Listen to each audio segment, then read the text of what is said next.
Hyderabad central university భూములపై ఆందోళనలు కొనసాగుతున్నాయి. రాజకీయ వివాదంగా మారాయి. కంచె గచ్చిబౌలి 400 ఎకరాలు తమవేనని ప్రభుత్వం అంటుంటే ఆ భూములు యూనివర్సిటీవేనని విద్యార్థులు ఆందోళన చేస్తున్నారు. హెచ్యూసీ పేరు తీయకుండా కంచె గచ్చిబౌలి భూములను కాపాడాలని బీజేపీ డిమాండ్ చేస్తుంటే ఆ భూములు యూనివర్సిటీవేనని బీఆర్ఎస్ ఆందోళన చేస్తోంది.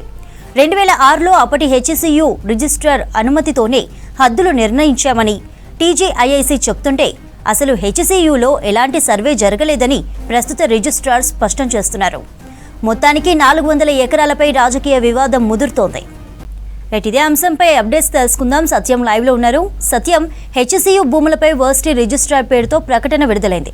అసలు ఏం జరుగుతోంది? సెంట్రల్ యూనివర్సిటీ భూముల వ్యవహారం రాజకీయంగా వివాదాన్ని రేగుతుంది. సెంట్రల్ యూనివర్సిటీ సంబంధించిన భూములు ఉన్నాయంటూ సెంట్రల్ యూనివర్సిటీ విద్యార్థులు ఆందోళన చేస్తున్నారు. రాష్ట్ర ప్రభుత్వం గచ్చిబౌలికి సంబంధించిన గ్రామానికి సంబంధించిన సర్వే నెంబర్ 25లో ఉన్న 400 ఎకరాల భూమిలో ఎక్కడ సెంట్రల్ యూనివర్సిటీ భూమి లేదు, కేవలం అది పూర్తిగా ప్రభుత్వ భూమే, సెంట్రల్ యూనివర్సిటీ భూమి ఎక్కడా లేదంటూ కూడా రాష్ట్ర ప్రభుత్వం ప్రకటన విడుదల చేసింది. టీజీఐఐసి ప్రకటన విడుదల చేయడంతో రాష్ట్ర ప్రభుత్వం ఈ అంశంపై అనవసరంగా సెంట్రల్ యూనివర్సిటీ విద్యార్థులు ఆందోళన చెందుతున్నారు. కావాలని రాజకీయంగా కొంతమంది రాజకీయ పార్టీలు, అదేవిధంగా రియల్ ఎస్టేట్ వ్యాపారులు కావాలని విద్యార్థులను తప్పుదోవ పట్టిస్తున్నారంటూ రాష్ట్ర ప్రభుత్వం ఒక ప్రకటన విడుదల చేసింది. ఈ భూముల్లో అంటే గచ్చిబౌలికి సంబంధించిన గ్రామానికి సంబంధించిన ప్రభుత్వ భూమి 400 ఎకరాల ప్రభుత్వ భూమిలో ఎక్కడ సెంట్రల్ యూనివర్సిటీకి సంబంధించిన భూమి లేదు. ఇది 2004లో ఐఎంజీకి కేటాయించిన భూమిని దాదాపు 20 సంవత్సరాలైనా ఎలాంటి పరిశ్రమ ఏర్పాటు చేయకపోవడంతో టీజీఐసి కోర్టుకు వెళ్ళింది. సుప్రీంకోర్టు కూడా ఇది పూర్తిగా ప్రభుత్వ భూమి అని సుప్రీంకోర్టు ఆదేశాలు ఇవ్వడంతోనే టీజీఐసి ఆ భూమిని తీసుకోవడానికి సర్వే నిర్వహించింది. ఈ సర్వే నిర్వహించడానికి కూడా సెంట్రల్ యూనివర్సిటీకి సమాచారం ఇచ్చాం, పూర్తిగా సరిహద్దులు వేయడంలో కూడా సెంట్రల్ యూనివర్సిటీకి సమాచారం ఇచ్చామంటూ రాష్ట్ర ప్రభుత్వం ప్రకటన చేసింది. దీంట్లో ఎక్కడా యూనివర్సిటీకి సంబంధించిన భూమి లేదు, పూర్తిగా అది ప్రభుత్వ భూమే. ఈ భూమిని వేలం వేయడంతో పాటు అభివృద్ధి చేయడంలో ఎక్కడ రాక్ ఫార్మేషన్కి ఇబ్బంది రాకుండా ఏర్పాటు చేస్తామంటూ కూడా రాష్ట్ర ప్రభుత్వం ప్రకటన చేసింది. దీంతోపాటు ఈ భూమిలో చెరువు ఉందంటూ కూడా చేస్తున్న ఆరోపణలో నిజం లేదు. ఈ 400 ఎకరాల్లో ఎక్కడ కూడా చెరువు లేదంటూ కూడా రాష్ట్ర ప్రభుత్వం ప్రకటన చేసింది. కానీ ఈ సెంట్రల్ యూనివర్సిటీకి సంబంధించిన విద్యార్థులు చేస్తున్న ఆందోళనలకు బహిరంగంగా బీఆర్ఎస్ పార్టీ ప్రకటన మద్దతు ఇస్తుంది. వారికి ఆందోళనకు మద్దతు ఇస్తుంది. వారి ఆందోళనలతో పాటు వారితో పాల్గొంటుంది బీఆర్ఎస్ పార్టీ. బీఆర్ఎస్ రాజకీయంగా ఆ సెంట్రల్ యూనివర్సిటీకి సంబంధించిన భూములు ఉన్నాయంటూ కూడా ప్రకటన చేస్తుంది. కానీ గతంలో 10 ఏళ్ళు అధికారంలో బీఆర్ఎస్ పార్టీ అది ప్రభుత్వ భూమి అని తెలిసినా కనీసం కోర్టుకెళ్ళి కోర్టులో కేసు వేసి ఆ ప్రభుత్వం భూమిని స్వాధీనం చేసుకోలేకపోయింది. కానీ కాంగ్రెస్ పార్టీ అధికారంలోకి వచ్చిన తర్వాత సుప్రీంకోర్టుకి వెళ్ళి టీజీఐఐసి కోర్టుకు వెళ్ళి ఆ భూమి పూర్తిగా ప్రభుత్వానికి సంబంధించిన భూమిని సుప్రీంకోర్టు తేల్చడంతో రెవెన్యూ నుంచి టీజీఐఐసికి దాన్ని స్వాధీనం చేసుకోవడానికి సర్వే నిర్వహిస్తున్న నేపథ్యంలో ఈ వివాదం చెలరేగుతుంది. ఇక బీఆర్ఎస్ పార్టీ పూర్తిగా విద్యార్థులతో ప్రస్తుతానికి సెంట్రల్ యూనివర్సిటీ విద్యార్థులతో బీఆర్ఎస్ వర్కింగ్ ప్రెసిడెంట్ భేటీ అయ్యారు. వారి ఆందోళనకు మద్దతు ఇస్తామని చెప్తుంది. కాంగ్రెస్ పార్టీ సెంట్రల్ యూనివర్సిటీ భూములను తీసుకుంటుందంటూ కూడా బీఆర్ఎస్ ఆరోపిస్తుంది. కానీ కాంగ్రెస్ ప్రభుత్వం దీంట్లో ఎక్కడ ప్రభుత్వం సెంట్రల్ యూనివర్సిటీ సంబంధించిన భూమి లేదు అంటూ కూడా పదే చెప్తున్నా, ఆధారాలు చూస్తున్నా కూడా బీఆర్ఎస్ రాజకీయంగా ఈ అంశాన్ని మరింత వివాదం చేసే విధంగా పరిష్కరిస్తుంది. ఇక బీజేపీ విషయానికి వస్తే బీజేపీ ఎక్కడ ఇవి సెంట్రల్ యూనివర్సిటీ భూములంటూ కూడా ప్రకటన చేయడం, కేవలం గచ్చిబౌలికి సంబంధించిన భూములను కాపాడాలంటూ కూడా బీజేపీ ప్రకటన చేస్తుంది. వ్యూహాత్మకంగా బీజేపీ కామెంట్ చేస్తుండడంతో ఇది సెంట్రల్ యూనివర్సిటీ భూమా లేదంటే ప్రభుత్వం సంబంధించిన భూమి అంశం విషయంలో బీజేపీకి ఒక క్లారిటీ ప్రకటన చేయడం లేదు. ఒకవైపు ఇది గచ్చిబౌలికి సంబంధించిన భూములను కాపాడాలంటూ ప్రకటన చేస్తుంది. రేపు విద్యార్థులు చేస్తున్న ఆందోళనను నిజ నిర్ధారణ కమిటీ పేరుతో ఎంపీ ఎమ్మెల్యేలు గచ్చిబౌలి భూములకు సంబంధించి పర్యటిస్తామని బీజేపీ ప్రకటన చేస్తుంది. కానీ బీజేపీ కేంద్రంలో అధికారంలో ఉంది.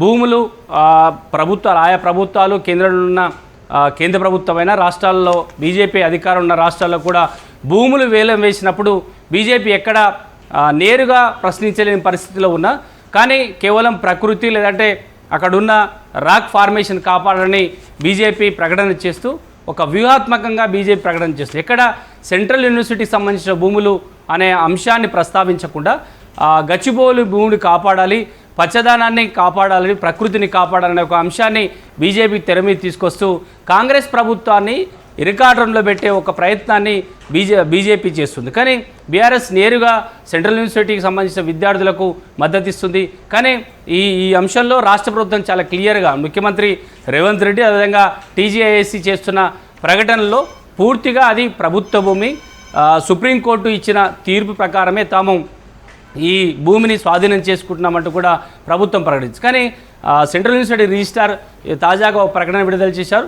తమకు టీజీఐఎస్సీ చేసిన ప్రకటనను తాము ఖండిస్తున్నాం, ఎక్కడ ఈ భూముల సర్వే విషయంలో తమకు సమాచారం ఇవ్వలేదు, ఎక్కడ భూముల సర్వే నిర్వహించలేదు, కేవలం ప్రాథమికంగా ఫోటోలు తీయడానికి మాత్రమే ఒక నిర్ణయానికి వచ్చాం, పూర్తిగా ఇది సెంట్రల్ యూనివర్సిటీ పరిధిలో ఉన్న భూమిగా కూడా రిజిస్ట్రార్ ప్రకటన చేశారు. రాష్ట్ర ప్రభుత్వం ఇకనైనా ఈ భూముల వేలాన్ని కాపాడాలి, అదేవిధంగా ప్రకృతిని కాపాడడానికి రాష్ట్ర ప్రభుత్వం సహకరించాలంటూ కూడా సెంట్రల్ యూనివర్సిటీ రిజిస్ట్రార్ ఒక ప్రకటన చేశారు. టీజీఐఎస్సీ చేస్తున్న ప్రకటనలో నిజం లేదు, ఎక్కడ సర్వే నిర్మించలేదు, సరిహద్దులు కూడా ఎక్కడ తమ యూనివర్సిటీ పరిధిలోకి తమకు సమాచారం ఇచ్చి ఎక్కడ రాష్ట్ర ప్రభుత్వం కానీ రెవెన్యూ డిపార్ట్మెంట్ కానీ ఎలాంటి సర్వేరించలేదు. కానీ ఫోటోలు తీయడానికి ప్రాథమికంగా ఒక అంచనాకు వచ్చాం, కానీ ఎక్కడా సరిహద్దులు వేయలేదంటూ కూడా సెంట్రల్ యూనివర్సిటీ రిజిస్ట్రార్ ఒక ప్రకటన చేయడంతో ఇది పూర్తిగా రాజకీయ వివాదంగా మారుతుంది. రాష్ట్ర ప్రభుత్వం ఈ 400 ఎకరాలని స్వాధీనం చేసుకొని టీజీఐఐసీకి పరిధిలోకి తీసుకొచ్చి దానిని వేలం వేయడం కానీ లేదంటే అభివృద్ధి చేసి వాటిని రాష్ట్ర ప్రభుత్వం ఒక కార్యక్రమంలాగా తీసుకునే ఒక ప్రయత్నం చేస్తున్న నేపథ్యంలో సెంట్రల్ యూనివర్సిటీ ఆ భూములను కాపాడుకోవడానికి విద్యార్థులంతా ఆందోళన చేస్తున్నారు.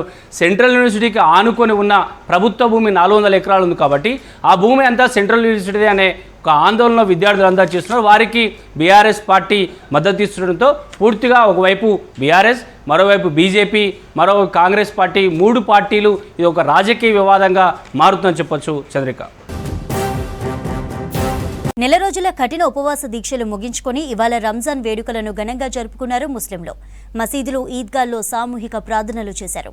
పలుచోట్ల రంజాన్ వేడుకల్లో పాల్గొన్నారు నేతలు. ముస్లింలను ఆలింగనం చేసుకుని రంజాన్ విషెస్ చెప్పారు. రంజాన్ పండుగ మత సామరస్యానికి ప్రతీక అని కొనియాడారు. రాష్ట్రమంతటా రంజాన్ వేడుకలు ఘనంగా జరిగాయి. ముస్లిం సోదరులకు రంజాన్ శుభాకాంక్షలు తెలిపారు సీఎం రేవంత్. రంజాన్ పండుగ లౌకికవాదం తమ సామరస్యానికి ప్రతీకగా నిలుస్తుందన్నారు. రంజాన్ నెలలో ముస్లింలు ఆచరించే కఠోర ఉపవాస దీక్షలు, క్రమశిక్షణతో నిర్వహించే ప్రార్థనలు, పేదలకు దాన ధర్మాలు చేయడం మానవాళికి ఆదర్శంగా నిలుస్తున్నాయన్నారు. ముస్లిం మైనార్టీల అభ్యున్నతికి ప్రభుత్వం అత్యంత ప్రాధాన్యతనిస్తోందని తెలిపారు రేవంత్.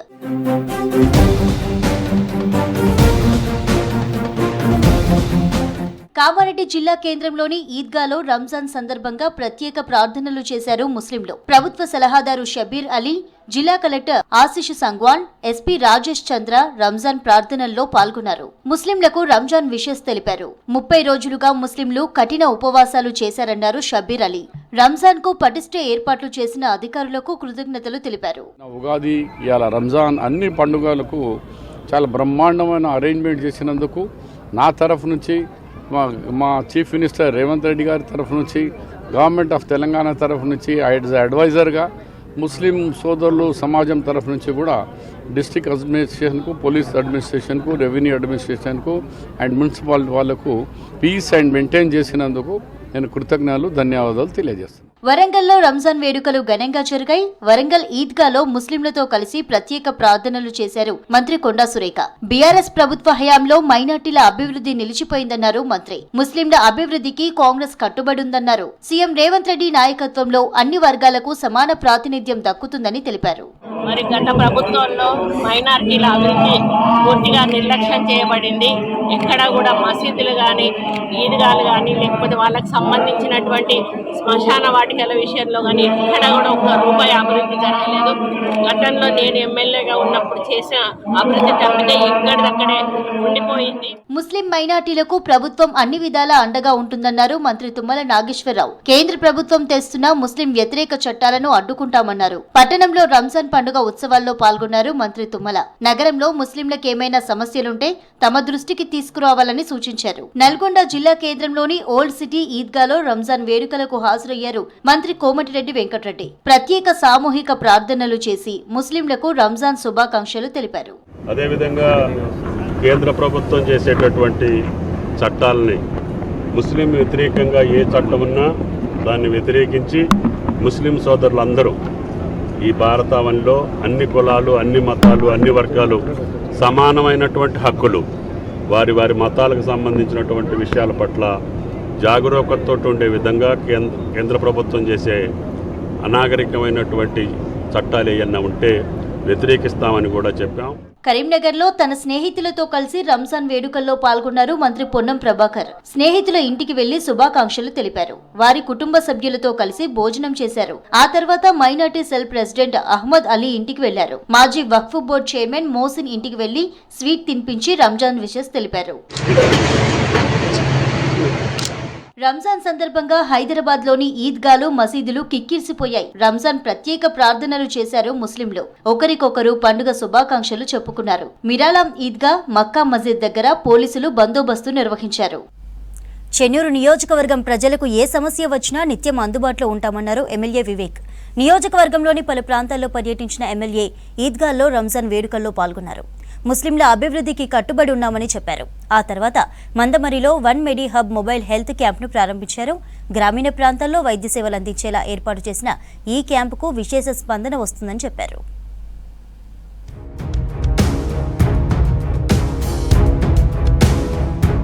ముస్లిం మైనారిటీల అభివృద్ధికి కాంగ్రెస్ ప్రభుత్వం కట్టుబడి ఉందన్నారు చెన్నూరు ఎమ్మెల్యే వివేక్ వెంకటస్వామి. ప్రత్యేక నిధులతో చెన్నూరు నియోజకవర్గంలోని ఈద్గా, దర్గాల్లో అన్ని మౌలిక సదుపాయాలు కల్పిస్తామన్నారు. నియోజకవర్గంలో రంజాన్ వేడుకల్లో పాల్గొని ప్రత్యేక ప్రార్థనలు చేశారు ఎమ్మెల్యే. పెద్దపల్లి ఎంపీ వంశీకృష్ణతో కలిసి ముస్లిం మైనారిటీల అభివృద్ధికి కృషి చేస్తామన్నారు. చెన్నూరు నియోజకవర్గ ప్రజలకు ఏ సమస్య వచ్చినా నిత్యం అందుబాటులో ఉంటామన్నారు వివేక్. मुसलमान भाइयों के वास्ते हर एक जुमला में और पर्टिकुलरली आप लोगों सबको ये वक्त के ऊपर जो आप लोगों के मन में जो आंदोलन है इसको सेट करने का जरूरत है. और हम अपने एमपी साहब वंशीकृष्ण साहब पार्लियामेंट में भी इसके खिलाफ बात किए और बोले भी ये सरकार में सर कमिटी में जो चेंजेस मुसलमान भाइयों को पूछ रहे हैं గ్రామీణ ప్రాంతాల్లో వైద్య సేవలు విస్తరించేలా మందమరిలో 1 మెడి హబ్ మొబైల్ హెల్త్ క్యాంప్ ను ప్రారంభించారు ఎమ్మెల్యే వివేక్ వెంకటస్వామి. తెలంగాణలోనే మొదటిసారిగా మందమరిలో 1 మెడి హబ్ హెల్త్ క్యాంప్ ఏర్పాటు చేశారు. ఈ హెల్త్ క్యాంపుకు నియోజకవర్గంలో విశేష స్పందన వస్తోంది. గంటలోనే 100 మందికి పైగా వైద్య పరీక్షలు నిర్వహించుకున్నారు.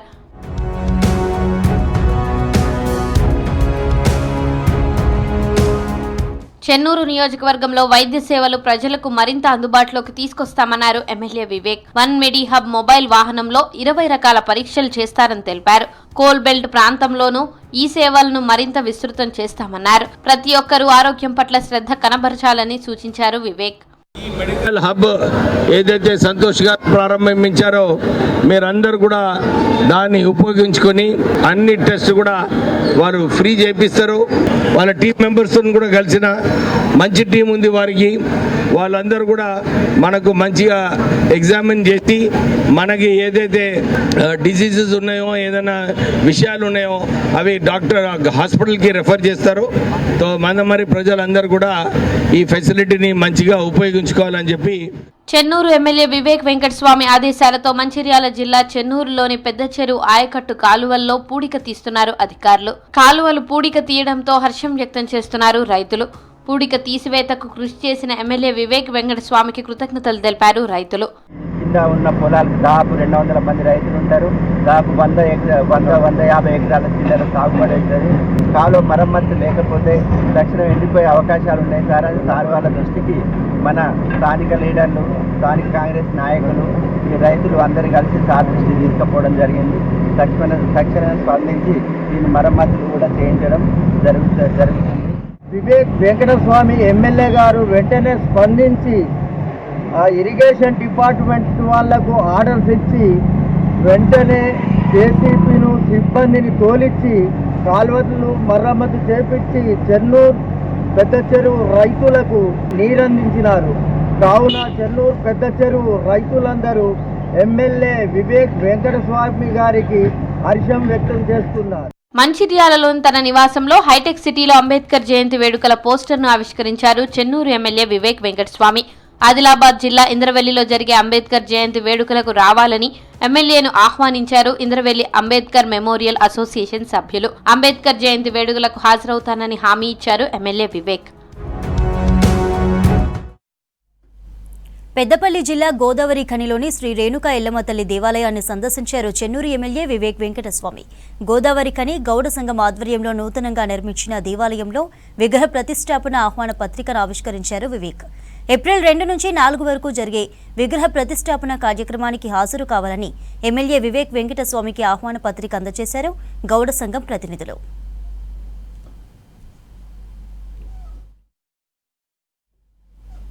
ఇప్ప పువ్వుతో మధురమైన లడ్డూలు తయారు చేస్తున్నారు ఆదివాసీ మహిళలు. భారీగా పోషకాలున్న ఈ లడ్డూలు తింటే చాలు, రక్తహీనత దరిచేరదు. ఉట్నూర్ ఆదివాసీలు తయారు చేస్తున్న ఇప్ప పువ్వు లడ్డూల గురించి మన్ కీ బాత్లో ప్రస్తావించారు ప్రధాని మోదీ. మహిళలను మెచ్చుకున్నారు. ఇప్ప పువ్వు లడ్డూలతో ఆదివాసీ గూడెం ఖ్యాతిని ఢిల్లీ వరకు చాటారు ఆదివాసీ మహిళలు.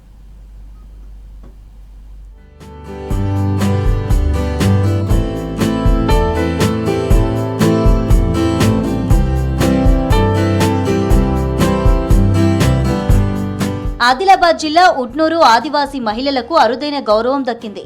ఇప్ప పువ్వు లడ్డూలను తయారు చేస్తున్న మహిళలను ప్రశంసించారు ప్రధాని మోదీ. 120వ మన్ కీ బాత్ ప్రోగ్రాంలో దేశ ప్రజలను ఉద్దేశించి ప్రసంగించిన ప్రధాని ఇప్ప పువ్వు లడ్డూలు తయారు చేస్తున్న గిరిజన మహిళల గురించి మాట్లాడారు. మహిళలను అభినందించారు. కొత్త రకం వంటకాలకు ప్రయోగం చుట్టారన్నారు. వాటిని ప్రజలు చాలా ఇష్టపడుతున్నారన్నారు. ఇప్ప పువ్వు లడ్డూల్లో ఆదివాసీల సంస్కృతి సంప్రదాయాల తీయదనం దాగుందని మెచ్చుకున్నారు ప్రధాని. महुआ के फूलों के बारे में जरूर सुना होगा. हमारे गांवों और खास करके आदिवासी समुदाय के लोग इसके महत्व के बारे में अच्छी तरह जानते हैं. देश के कई हिस्सों में महुआ के फूलों की यात्रा अब एक नए रास्ते पर निकल पड़ी है. मध्य प्रदेश के छिंदवाड़ा जिले में महुआ के फूल से कुकीज बनाए जा रहे हैं. राजाखो गांव की 4 बहनों के प्रयास से ये कुकीज बहुत लोकप्रिय हो रहे हैं.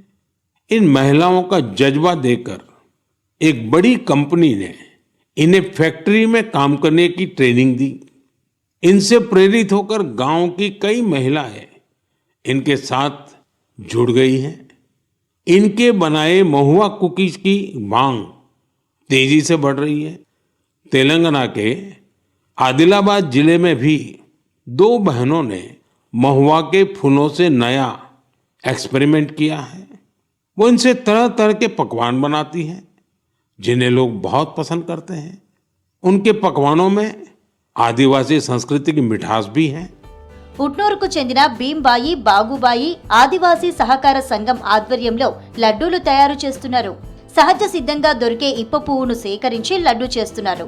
ఒక్కో లడ్డు 20 గ్రాములుంటుంది. కిలో లడ్డూలు 300 రూపాయలు. 400 గ్రాముల ఇప్ప పువ్వు, 190 గ్రాముల నువ్వులు, 190 గ్రాముల బెల్లం, పల్లీలతో కేజీ లడ్డు ప్రిపేర్ చేస్తారు. వీటిలో భారీగా పోషకాలుండడంతో తినడానికి ఆసక్తి చూపిస్తున్నారు పబ్లిక్. ఆదివాసీ మహిళలు మాకు ఎక్కడనే హాస్పిటల్ అప్పుడు ఏడుండే హాస్పిటల్ లేకుండా కూడా మాకు పుట్టిన బిడ్డ కానీ తల్లి కానీ ఆరోగ్యంగా ఉండి మేము డెలివరీ అయ్యేవాళ్ళం. ఇప్పుడు గవర్నమెంట్ ఏం చేసింది, అరే ఆదివాసులు అంటే అప్పుడు ముందు కాలంలో ఏం తిన్నారు, ఎట్లున్నారు, ఎక్కడ పోయినా వాళ్ళు మంచిగా చాలా ఆరోగ్యంగా ఉండేవాళ్ళు అని గుర్తించింది గవర్నమెంట్ గుర్తించిన తర్వాత కలెక్టర్ కానీ పిఓ కానీ ఉన్న మినిస్టర్ వచ్చింది సీతక్క వచ్చి ప్రారంభం చేసి ఆదిలాబాద్ జిల్లా ఉమ్మడి ఆదిలాబాద్ జిల్లా మొత్తం నటించడం జరుగుతుంది. ఆశ్రమ పాఠశాల కలిసి ఆర్మీ చేస్తుంది. ఇప్పుడు మోడీ గారు ఇది మాట్లాడడానికి చాలా ధన్యవాదాలు.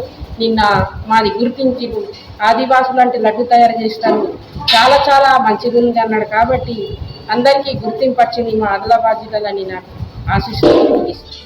ఆదివాసీ మహిళల్లో రక్తహీనత ఎక్కువ. చిన్నపిల్లలు, బాలింతలు, గర్భిణీలు రక్తహీనతతో బాధపడుతుంటారు. వారికి ఐసిడిఎస్ ఆధ్వర్యంలో ఇప్ప పువ్వు లడ్డూలు పంపిణీ చేస్తున్నారు. పోషకాలు ఉన్న ఈ లడ్డూలు తిని రక్తహీనత నుంచి బయటపడుతున్నారు ఆదివాసీ మహిళలు. ఎనీమియా బారిన పడకుండా ఆశ్రమ పాఠశాలల్లోని గిరిజన విద్యార్థులకు కూడా ఇప్ప పువ్వు లడ్డూలు అందిస్తున్నారు అధికారులు. ప్రతి నెల ఐటీడీఏ అధికారులు 20 క్వింటాళ్ల లడ్డూలు కొని విద్యార్థులకు పంపిణీ చేస్తున్నారు. మేము ఇప్ప పువ్వు లడ్డు చేస్తున్నాము. ఇప్ప పువ్వు లడ్డు వలన అన్ని పోషకాలు ఉన్నాయి. ప్రెగ్నెంట్ మహిళలకు కానీ చిన్న పిల్లలు కానీ అందరు తినచ్చు. దీనివలన రక్తం లేని వాళ్ళకి రక్తం పెంచుతుంది, కాలుష్యం తగ్గిన వాళ్ళకి కాలుష్యం పెంచుతుంది. చాలా చాలా మంచి పోషకాహారాలు ఇవి. సీతక్క గారు ఇంటికి వచ్చిన తర్వాత మనం కూడా కలెక్టర్ మేడం పీఓ గుర్తించి మనం ఏం చేయాలంటే మనం ఆశ్రమ పాఠశాల పిల్లలకు మనం కూడా లడ్డు ఇవ్వాలని వాళ్ళు ఇచ్చుడు జరిగింది. ఇప్పుడు మన ఉమ్మడి ఆదిలాబాద్ జిల్లాల ఆశ్రమ పాఠశాలకు 60 హాస్టళ్ళకి ఇస్తుంది. 60 హాస్టళ్ళకి ఇచ్చే వరకు వాళ్ళు కూడా పోయి టెస్ట్ చేస్తే చాలా బాగుంది లడ్డు. ఈ లడ్డు మనం బాయ్స్ కూడా ఇస్తే బాగుంటుందని. లడ్డూలు తయారు చేస్తున్న మహిళలు ప్రధాని ప్రశంసలతో మురిసిపోతున్నారు. ప్రధాని మెచ్చుకోవడం తమకు దక్కిన గౌరవమన్నారు. ఎంతో కష్టపడి లడ్డూలు తయారు చేస్తున్నామని చెప్పారు. ప్రధాని ప్రశంసలతో ఇప్ప పువ్వు లడ్డూలకు దేశవ్యాప్తంగా గుర్తింపు దక్కిందన్నారు. అయితే లడ్డూల తయారీతో భారీగా లాభాలు లేకున్నా ఈ లడ్డూలు తిన్నవారు అనారోగ్యం నుంచి బయటపడుతున్నారన్న సంతృప్తి ఉందని చెప్పారు మహిళలు. మేము బాగా లడ్డు చేసి మనము అట్టల్లా పంపుతాము, మనము చేసి అంటే మేము వచ్చినాం ఊరికి చేసినాం. ఇక మేము పల్లీలు వేయించిన తర్వాత మళ్ళా గ్రైండర్ పట్టి పిండి చేసిన పౌడర్ చేసిన తర్వాత మళ్ళీ ఆనకమ్మ వేసి మళ్ళీ లడ్డు తయారు చేసి మళ్ళీ హాస్టల్ పిల్లలకు మొత్తం పార్సల్ చేస్తున్నాం మేము. అయితే ఇంకా మాకు బాగా సంతోషంగా మోడీ సారు మాట్లాడిందంటే మాకు బాగా ఖుషి అనిపించింది. అయితే ఇంకా మాకు బాగా ఇంకా ఆయనకు బాగా బుద్ధి పుట్టి ఇంకా మాకు బాగా పని ఇంకా చెప్పాలని కోరుకుంటున్నాం. రాను రాను లడ్డూల ఉత్పత్తిని పెంచుతామన్నారు మహిళలు. ప్రభుత్వం లడ్డూల తయారీకి ఆర్థిక సాయం అందించాలని కోరారు.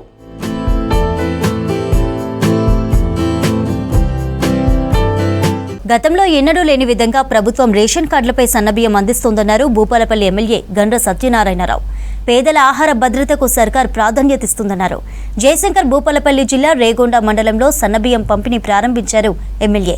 సీఎం రేవంత్ సర్కార్ సన్నబియ్యం ఇవ్వాలని నిర్ణయించి చారిత్రాత్మక ఘట్టానికి శ్రీకారం చుట్టిందని కొనియాడారు. గౌరవనీయులు ముఖ్యమంత్రి రేవంత్ రెడ్డి గారి నాయకత్వంలో ఎన్నికల ముందు మేము సన్నబియ్యం ఇస్తామని చెప్పలేదు.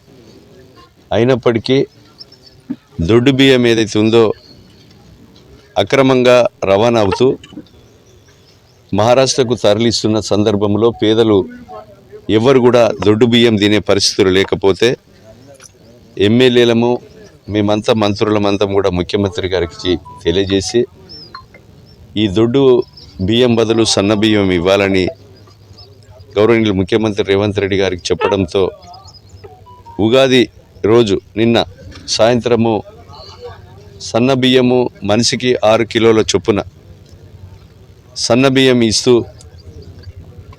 అంటే వేల కోట్ల రూపాయలు ఈ ప్రభుత్వం మీద భారం పడ్డా ఎన్ని వేల కోట్లైనా సరే ఇద్దామని ముఖ్యమంత్రి నిర్ణయించుకోవడం, నిన్న ప్రారంభించి ఈరోజు రేగొండలో ఈ సన్న బియ్యాన్ని మనం ప్రారంభిస్తున్నాం. సన్న బియ్యం అందించినందుకు గౌరవనీయులు ముఖ్యమంత్రి రేవంత్ రెడ్డి గారికి, అదేవిధంగా సివిల్ సప్లై శాఖ మంత్రులు ఉత్తమ్ కుమార్ రెడ్డి గారికి ఈ నియోజకవర్గ ప్రజల తరపున హృదయపూర్వకంగా కృతజ్ఞతలు, ధన్యవాదాలు. కరీంనగర్లో తాగునీటి కష్టాలు రాకుండా లోయర్ మానేరు డ్యాంలో కనీస నీటి నిల్వ చేయాలని డిమాండ్ చేశారు ఎమ్మెల్యే గంగుల కమలాకర్. లేదంటే దిగువకు వదులుతున్న నీటిని అడ్డుకుంటామని హెచ్చరించారు. కరీంనగర్లో ఎల్ఎండీని సందర్శించారు గంగుల. నీటి నిల్వపై అధికారులతో మాట్లాడారు. ప్రస్తుతం డ్యాంలో 5 టీఎంసీలే ఉందని తెలిపారు. ప్రభుత్వం ఉత్తర తెలంగాణపై వివక్ష చూపిస్తుందని ఆరోపించారు. ఎల్ఎండీకి నీటిని తరలించాలని డిమాండ్ చేశారు. ఈరోజు 31వ తారీఖు, 5వ తారీఖు, 6వ తారీఖు వరకు దాకా చూస్తాం. మీరు ఎల్లంపల్లి నుంచి డ్రా చేయండి, మిటిపాన్ నుంచి డ్రా చేయండి చేసి సాగునీరు అడుగుతలే. మేము సాగునీరు ఎట్లా మొత్తం ఎండిపోయినాయి, మా పంట పొలాలు మొత్తం ఎండిపోయినాయి. మా కరీంనగర్ రూరల్ ప్రాంతంలో పంటలు ఎట్లా ఎండగొట్టిర్రు. కానీ మనుషులను ఎండగొట్టకండి. ఇప్పటికే మార్చి 31 లోపలనే దినం తెచ్చి దినం నీళ్ళు ఇస్తే రేపు ఎవాపరేషన్ లాస్ అయితే నీళ్ళు ఎండలు ముదురుతాయి, ఇంకా కన్జంప్షన్ వాటర్ ఎక్కువ పెరుగుతుంది. కాబట్టి ఈ 3.5 TMC నీళ్ళు సరిపోవు. 15 రోజులు ఇస్తే మొత్తం అయిపోయే పరిస్థితి వస్తుంది. కాబట్టి వెంటనే నేను ప్రభుత్వాన్ని డిమాండ్ చేస్తున్నాను, ఇక్కడ ఉన్న మంత్రులు డిమాండ్ చేస్తున్నా. ఫస్ట్ ప్రభుత్వంతో మాట్లాడతారా, ఏం చేస్తారో చేయండి. కానీ లోయర్ మానే డ్యాములు గిట్ట ఇట్లా ఎండబెడితే వారం రోజుల లోపలనే అవకాశం ఇస్తాం, మళ్ళీ మేము ఇక్కడ నీళ్ళు ఆపేస్తాం కిందికి. బీఆర్ఎస్ పార్టీ బస్తాలు మోస్తుంది, బస్తాలు అడ్డుకట్టేస్తుంది, నీళ్ళు ఆపేస్తుంది. ఈ పని ఇవాళే చేయాలి. కానీ కింద ప్రాంతం కూడా మన తెలంగాణ బిడ్డలే, వారు పుట్టకచ్చిన దశలో ఉన్నాయి పంట. అందుకే వారికి కూడా నీళ్ళు పోవాలని అవకాశం ఇచ్చినాం. మేము కిందికి పోవాలి, కానీ మాకు పైనుంచి రావాలి. కిందికి పోతున్నాయి, పైనుంచి వస్తలేవు. కాబట్టి కింది ప్రాంతానికి కూడా సాగునీరుకి ఇవ్వండి. కానీ పై ప్రాంతంలో ఉన్న ఎల్ఎండి నుంచి కానీ ఎస్ఆర్ఎస్పి నుంచి కానీ ఎల్ఎంపల్లి నుంచి కానీ మిడ్మానే నుంచి కానీ ఏం చేస్తారో కానీ జీవో నంబర్ 885 ప్రకారం 12 TMC తగ్గకుండా నీళ్లు నిల్వ వచ్చే బాధ్యత. నిర్మల్ జిల్లా కేంద్రంలో తన క్యాంపు కార్యాలయంలో సీఎంఆర్ఎఫ్ చెక్కులు పంపిణీ చేశారు బీజేపీ నేత ఏలేటి మహేశ్వరరెడ్డి. 8 మండలాలకు చెందిన 137 మంది లబ్ధిదారులకు 45 లక్షల రూపాయల చెక్కులు అందజేశారు ఏలేటి. కార్యక్రమంలో బీజేపీ నేతలు పాల్గొన్నారు.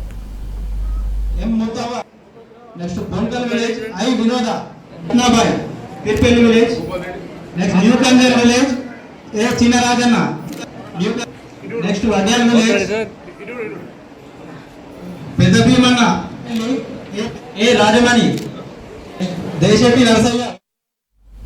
వరంగల్ జిల్లాలో రబీ ధాన్యం కొనుగోళ్లకు 206 కేంద్రాలు ఏర్పాటు చేయనున్నట్లు తెలిపారు కలెక్టర్ సత్యశారద. గత ఖరీఫ్లో జిల్లాలో ఎక్కడా లోటుపాట్లు లేకుండా ధాన్యం కొనుగోళ్లు చేశామన్నారు.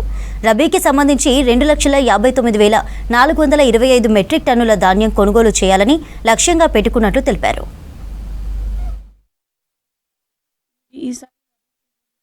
ఆల్మోస్ట్ 1,00,000 ఎకరాల వరకు ఫార్మర్స్ ప్యాడీ వేశారండి. దీనికి గాను ఎస్టిమేటెడ్ ప్యాడీ వచ్చేసి 2,49,000 మెట్రిక్ టన్స్ ఉంటుంది అనేది ఒక ఎస్టిమేట్ వేస్తున్నారు అగ్రికల్చర్ డిపార్ట్మెంట్ వాళ్ళు. సో దీనికి గాను మనం ఆల్మోస్ట్ 180 ప్యాడీ ప్రొక్యూర్మెంట్ సెంటర్స్ ఏర్పాటు చేస్తున్నాము.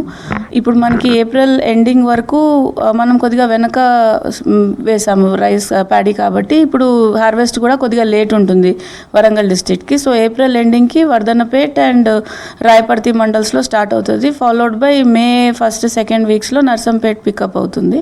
అలా జిల్లా మొత్తము మనము ప్యాడీ ప్రొక్యూర్మెంట్కి both from IKP centres then PACS and FPOs ద్వారా ఏర్పాటు చేసేదానికి మనము వాళ్ళకి ఇన్స్ట్రక్షన్స్ అనేవి ఇవ్వడం జరిగింది. ఖరీఫ్ సీజన్లో మనకి almost 2.16 lakh metric tons produce వచ్చింది. సో దానికి 162 సెంటర్స్లో మనము ప్యాడీ ప్రొక్యూర్మెంట్ చేసాము. రైతులు బోనస్ అనేది రావడంతో వాళ్ళు ఇంట్రెస్ట్ చూపించి ఈసారి ఇంకా ఎక్కువ ఎక్స్టెంట్స్లో వేయడం జరిగింది.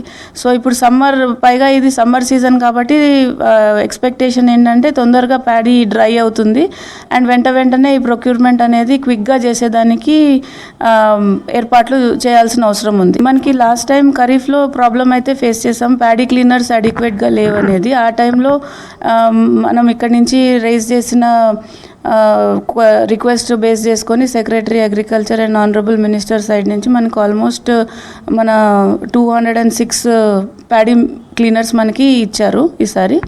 అవన్నీ కూడా అంటే ఆల్మోస్ట్ ఈచ్ సెంటర్కి ఒక. భద్రాద్రి కొత్తగూడెం జిల్లా పాల్వంచ పట్టణంలో భారీ చోరీ జరిగింది. ఫ్లెక్స్ ప్రింటింగ్ షాప్ నిర్వాహకులు రవితేజ ఇంట్లో చోరీ చేశారు దొంగలు. అనారోగ్యంతో రవితేజ 10 రోజులుగా ఖమ్మంలోని ఓ ప్రైవేటు హాస్పిటల్లో ట్రీట్మెంట్ తీసుకుంటున్నారు. ట్రీట్మెంట్ పూర్తయ్యాక ఇంటికి వచ్చి చూసేసరికి దొంగతనం జరిగినట్టుగా గుర్తించారు. ఇంట్లోని 20 తులాల బంగారం, ₹1,00,000 నగదు అపహరించారని తెలిపారు. ఘటనపై పోలీసులకు ఫిర్యాదు చేశారు. అది వెంకటేశ్వర ఫ్లెక్స్ ప్రింటింగ్ అని షాప్ ఉంది. నాకు ఆరోగ్యం బాలేక 10 రోజుల క్రితం ఖమ్మం హాస్పిటల్ అడ్మిట్ అయ్యాను. ఇప్పుడే ఇంటికి రావి చూస్తే ఇంట్లో దొంగలు పడి తలుపు కొట్టి దొంగలు ఇంట్లో పడ్డట్టు తెలుస్తుంది. 20 తులాల బంగారం, ₹1,00,000 వరకు క్యాష్ పోయినాయి. నల్గొండ జిల్లా నార్కట్పల్లి మండలం చెరువుగట్టు ఆర్చి దగ్గర కారు ఇంజన్లో మంటలు చెలరేగాయి. నార్కట్పల్లి అద్దంకి హైవేపై ఈ ఘటన జరిగింది. కారు ఇంజన్లో ఒక్కసారిగా మంటలు చెలరేగడంతో ప్రయాణికులు అప్రమత్తమై బయటకు పరుగులు తీశారు. మంటలు భారీగా వ్యాపించడంతో Range Rover car దగ్ధమైంది.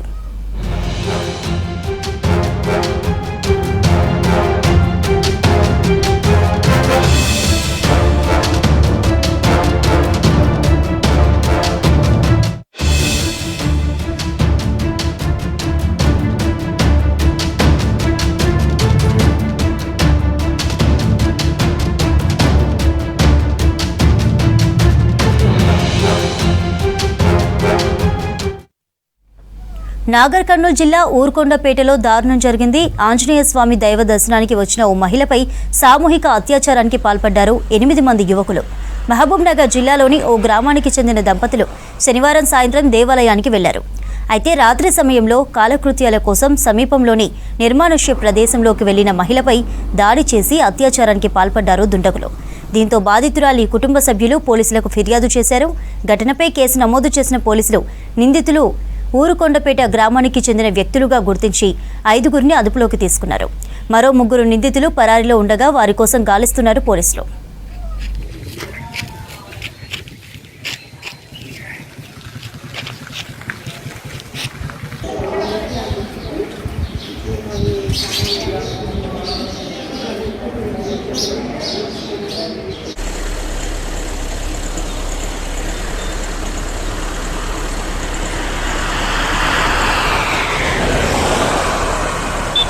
That's all for now. Stay tuned to V6 News as it is.